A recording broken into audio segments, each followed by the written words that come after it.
Media Fact Checker. Today's Australian news. 4 stories. These are the stories in this video.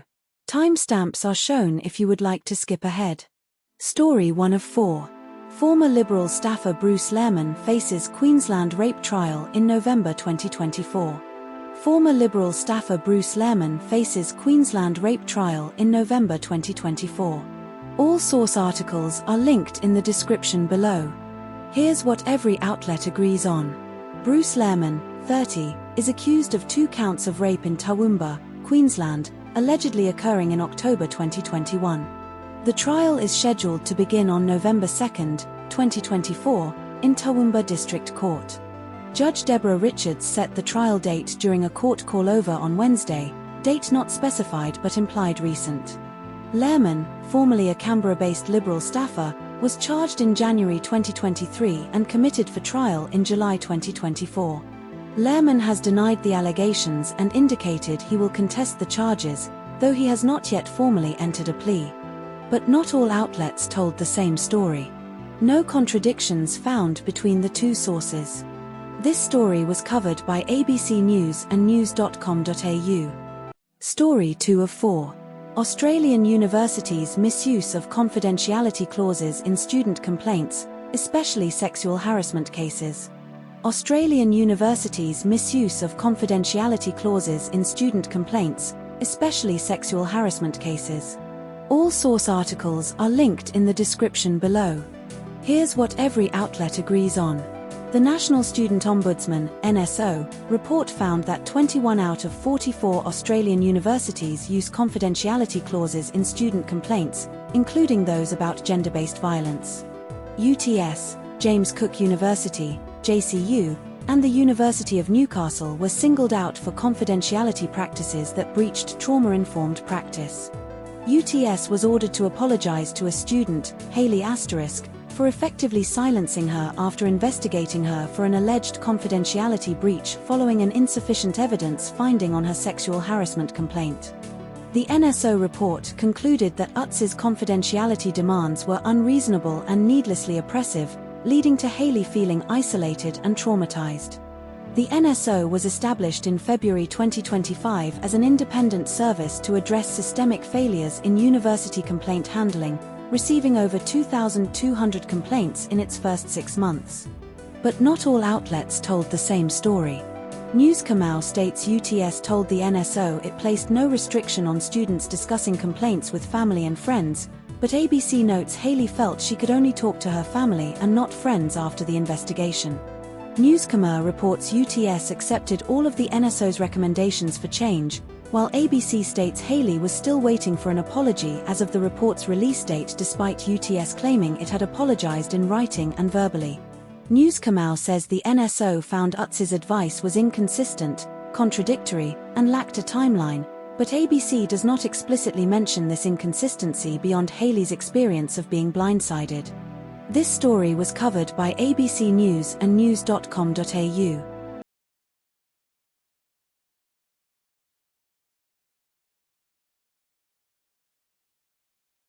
Story 3 of 4. 2 men charged in fatal Bruce Highway head-on crash involving stolen truck. 2 men charged in fatal Bruce Highway head-on crash involving stolen truck. All source articles are linked in the description below. Here's what every outlet agrees on. A 26-year-old Caboolture man named Andre Roberts died after a head-on collision on the Bruce Highway near Burpengary on February 17 at approximately 10:30 p.m. A white Isuzu truck allegedly driven in the wrong direction, northbound lanes, struck Roberts' Honda Accord, causing it to burst into flames. A 42-year-old Narangba man was charged with 1 count of manslaughter and 1 count of dangerous operation of a vehicle causing grievous bodily harm. A 46-year-old Redcliffe man was charged with 1 count of manslaughter, 4 counts of entering premises to commit theft, 3 counts of stealing, 2 counts of receiving tainted property, and 1 count of unlawful use of a motor vehicle. The Isuzu truck was allegedly stolen from a Hemant business and was being followed by a Ford Ranger in the moments leading up to the crash. But not all outlets told the same story. Newscomau does not mention the previous charges against the 49-year-old and 36-year-old Redcliffe men, which ABC reports on February 23. ABC specifies the exact location of the crash as near the Deception Bay Road exit, while Newscomau only mentions Burpengary without this detail. This story was covered by ABC News and news.com.au. Story 4 of 4. Olympian Rohan Dennis social media post about a Porsche as a weapon after his wife's fatal car incident. Olympian Rohan Dennis social media post about a Porsche as a weapon after his wife's fatal car incident. All source articles are linked in the description below. Here's what every outlet agrees on. Rohan Dennis, a former world champion cyclist and Australian Olympian, London 2012, was convicted in May 2024 of an aggravated charge of creating likelihood of harm after his wife Melissa Hoskins died in December 2023 when she was struck by his car during an argument about a kitchen renovation in Adelaide. Dennis pleaded guilty and received a 17-month suspended jail sentence, 1 year and 4 months, and a 2-year good behavior bond, along with a 5-year driving ban.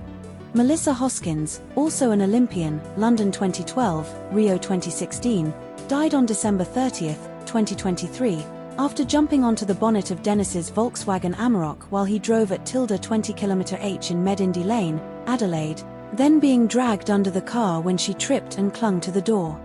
Dennis posted a photo of a Porsche on Instagram on June 2024 with the caption "An absolute weapon," sparking outrage and criticism from South Australia's Victims' Rights Commissioner Sarah Quick. Dennis's Instagram account was inactive since shortly before the crash but reactivated in June 2024 with the Porsche post, followed by a post of his children riding bikes captioned "2 absolute weapons" before he deleted his account. But not all outlets told the same story.